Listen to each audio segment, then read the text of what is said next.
কোনো সমস্যা হইতেছে। আমাদের তো ঘর বাড়ি সবকিছু ভাঙিয়ে নিয়ে গেছে। কি করব আমরা এখনো নিউ পাই কোনো কিছু খেতে পারতেছি না। আমরা কালকে থেকে সারা দিন আজ পর্যন্ত আমরা কি করবো নিউ পাই। আমরা বেশি গরিব মানুষ, যে অবস্থা আমাদের কেউ কিচ্ছুই খাইতে পারে না আমরা আজ পর্যন্ত। প্রিয় এলাকাবাসী, দেশবাসী এবং প্রিয় বন্ধুগণ, আমরা সবাই জানি গত 4 অক্টোবর 2024 তারিখ থেকে, আজ থেকে 3 দিন আগে থেকে আমাদের বাংলাদেশের উত্তরাঞ্চলে অবস্থিত নেত্রকোনা, ময়মনসিংহ, শেরপুর এবং জামালপুর এলাকার সীমান্তবর্তী যে সমস্ত উপজেলা বা এলাকাগুলি আছে, যেমন কলমাকান্দা, দুর্গাপুর, দুবাউড়া, হালুয়াঘাট, নালিতাবাড়ি, ঝিনাইগাতি এবং শ্রীবর্ধী, এই এলাকা ভারী বর্ষণ এবং পাহাড়ি দোলের কারণে প্রবল বন্যার সম্মুখীন হয়েছে। বিভিন্ন জাতীয় এবং আন্তর্জাতিক বা স্থানীয় পত্রপত্রিকায় আমরা এই বিষয়ক অনেক সংবাদ শুনেছি। এই বন্যার মূল কারণ হলো আসলে প্রতি বছর ফ্লাশ ফ্লাড হয় এইসব এলাকায় ভারী বর্ষণের ফলে, অথবা ভারতের মেঘালয়ে যদি ভারী বর্ষণ হয়, অতিরিক্ত বৃষ্টিপাত হয়, এই কারণে এখানে পাহাড়ি দল হয়। পাহাড়ি দল অত্যন্ত মারাত্মক এবং ক্ষতিকর, মানে আমাদেরকে সময় দেয় না, মানে জনগণকে প্রস্তুতির সময় দেয় না।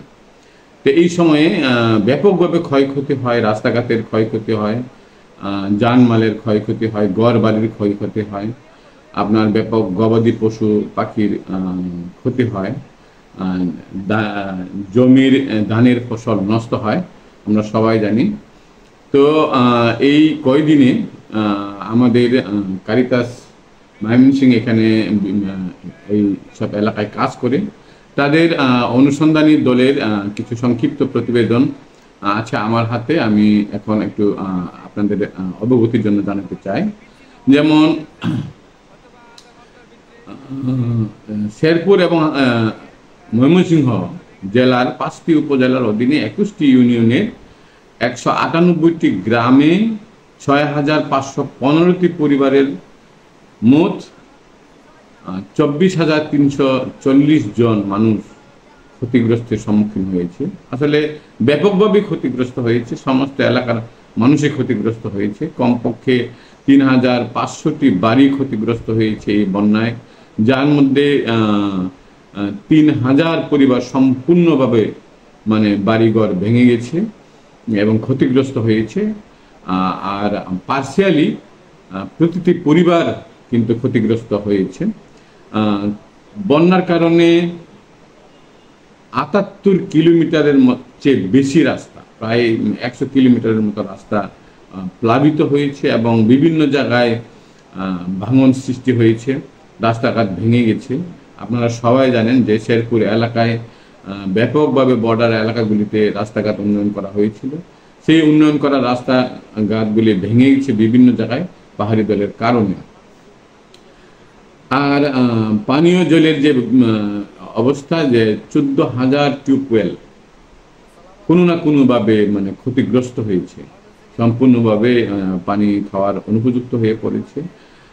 এবং তাদের যে স্যানিটেশন ব্যবস্থা, এখানে আমরা আমাদের জরিপে পেয়েছি 3,200টি পরিবারের যে ল্যাট্রিন, এটা ক্ষতিগ্রস্ত হয়েছে, সম্পূর্ণভাবে ক্ষতিগ্রস্ত হয়েছে, ভেঙে গেছে অথবা বন্যা ভাসিয়ে নিয়ে গেছে। এবং আমাদের স্কুল, কলেজ, মাদ্রাসা যেগুলি ছিল আমাদের, তার মধ্যে 40টি বা 50টির বেশি প্রাথমিক স্কুল, মাধ্যমিক স্কুল, মাদ্রাসা এবং কলেজ ক্ষতিগ্রস্ত হয়েছে। কমপক্ষে 22,000 গবাদি পশু, 37,000 হাঁস মুরগির খামার মানে ক্ষতিগ্রস্ত হয়েছে, বন্যার পানি ধুয়ে নিয়ে গেছে। এখানে জীবনহানি বা প্রাণহানির কিছু তথ্য পাওয়া গেছে। আমাদের এখানে দৈনিক কালের কণ্ঠে আমরা গতকাল পর্যন্ত পেয়েছি যে 3 জনের মৃত্যু হয়েছে। তার মধ্যে একজন শিশু, একজন বৃদ্ধা, একজন মহিলা এবং একজন বৃদ্ধ। এই এই এই প্রাণহানির তথ্য পাওয়া গেছে। হয়তো আজকে এর আপডেট আরো কিছু তথ্য পাওয়া যেতে পারে। আর এলাকার সকল মানুষ পানিবন্দী হয়ে আছে, গৃহহীন হয়ে আছে, এবং ফসলের যে ক্ষতি হয়েছে এটা বলা বাহুল্য। ব্যাপার সড়ক, জনপথ এইগুলি ভেঙে, ব্যাপকভাবে ভেঙে ক্ষতিগ্রস্ত হয়েছে, যেটা মানে আমরা অনেকেই যারা মানে ত্রাণ নিয়ে যাবেন হয়তো তাদের জন্য বিভিন্ন ধরনের সমস্যা হতে পারে। আমরা হয়তো বর্ডারের কিছু কিছু রাস্তাঘাট, হয়তো বিকল্প কিছু রাস্তাঘাট ব্যবহার করতে পারি। এলাকার জনগণ বলেছে তাদের উদ্ধারের জন্য ট্রলার অথবা নৌকার ব্যবস্থা করতে পারলে খুব ভালো হতো। এবং মাছের যে খামারগুলি আছে, এই মাছের খামারগুলি তো সম্পূর্ণভাবেই মানে ক্ষতিগ্রস্ত হয়েছে। আমাদের ব্যবসা প্রতিষ্ঠানের জন্য যে সমস্ত বাজার, হাট বাজারের যেগুলি ছিল, এইগুলি ক্ষতিগ্রস্ত হয়েছে ব্যাপকভাবে। আমরা বিভিন্ন ভিডিও ফুটেজে দেখেছি যে শেরপুরের জিনাইগাতি এবং নালিতাবাড়ি যে বাজারগুলি, সদর বাজারগুলি আছে, সেখানেও পানি প্রবেশ করেছে এবং ব্যাপকভাবে দোকানপাট এবং কাঁচামালের যে বাজারগুলি ছিল সেগুলি ক্ষতিগ্রস্ত হয়েছে।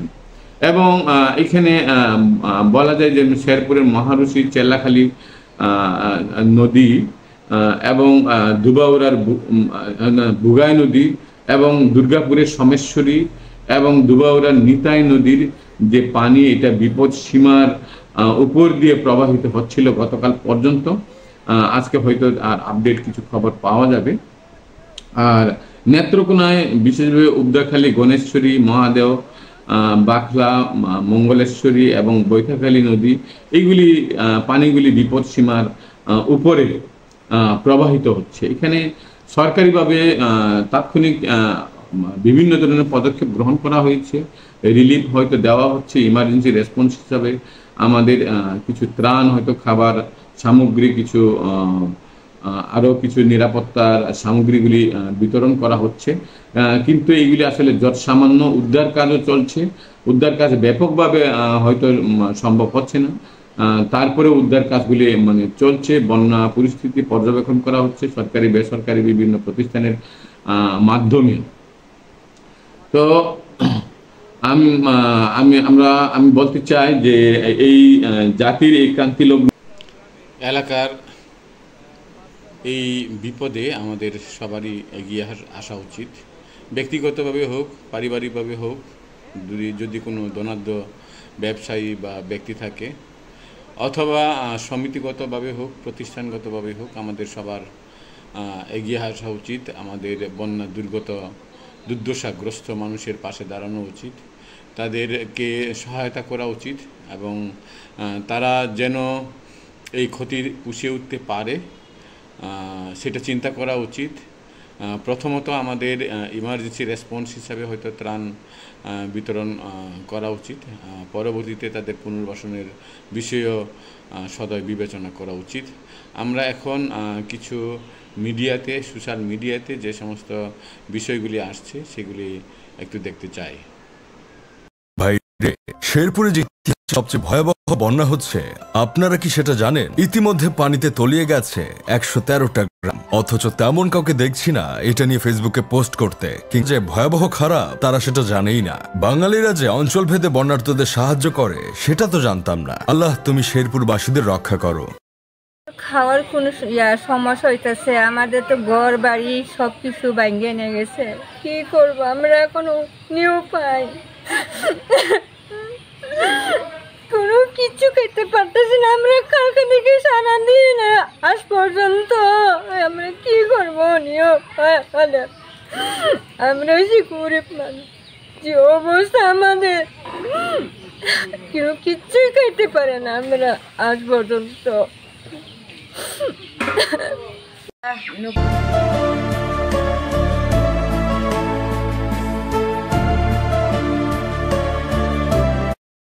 অভিযান অংশগ্রহণ করেছি আমরা যেমনটি উপজেলার প্রত্যেকটা এলাকায় কিন্তু এখন পানি, এই পানি উদ্ধার কার্যক্রম চলমান আছে। আমরা উদ্ধার কার্যক্রম চলমান রেখেছি, আমরা উদ্ধার কার্যক্রম করে যাবো। আপনারা যারা আছেন আপনারা এগিয়ে আসেন উদ্ধার কার্যক্রম।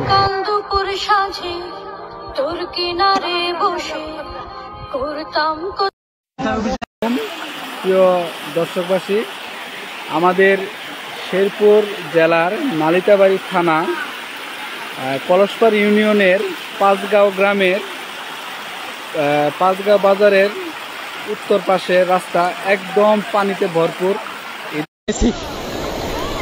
ধরে আসো এই পাশে আস্তে আস্তে। আমার পা থাকতেছে না এই অবস্থা, আপনারা আগে বাইর করতে পারেন নাই। প্রিয় বন্ধুগণ, আমাদের নালিতাবাড়ি উপজেলার মহাসড়ক শেরপুর যোগাযোগ মহাসড়কে রানীগাঁও রাস্তাটা খুব বিপজ্জনক আছে, এখন বর্তমানে বিচ্ছিন্ন হওয়ার পথে আছে। হয়তোবা আধা ঘন্টার ভিতরে সেই পানির গতিবেগে রাস্তাটা ভেঙে যেতে পারে। রাস্তা ভাঙে গেছে রে ভাই, আমরা কোনো কিছু সরাইছি না বাড়িতে, কি করবো? জিনিস সরাইবার গিয়ে মানুষ মরবো নাকি?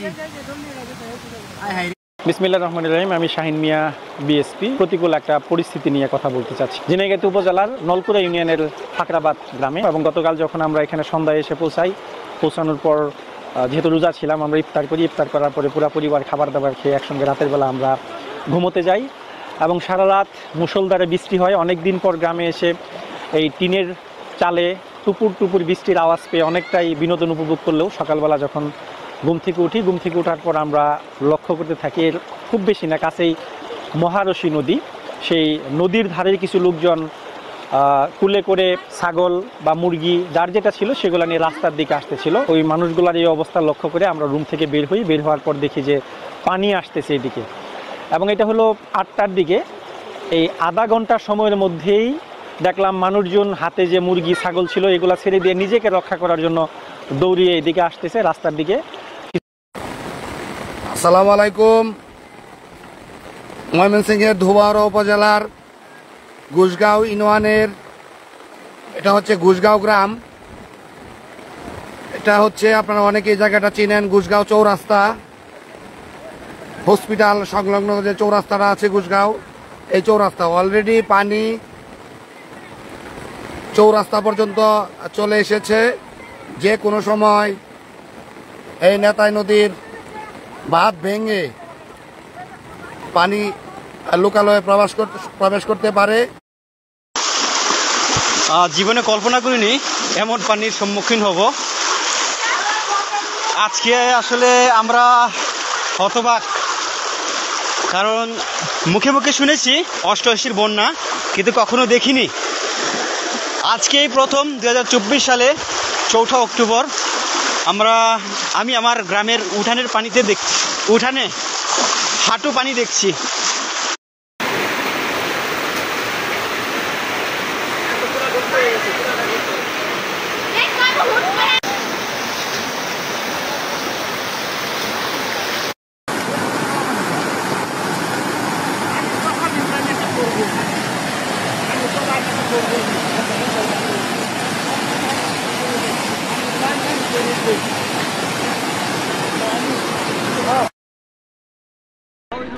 আসসালামু আলাইকুম।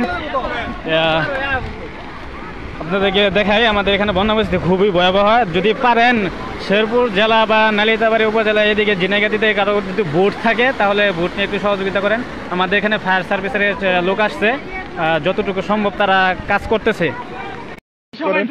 আমরা বন্যা তো ভাই সবাই আমাকে থেকে আগে আসেন ভাই, সবাই আমাকে থেকে আগে আসেন, আমার সহায়তা করেন ভাই।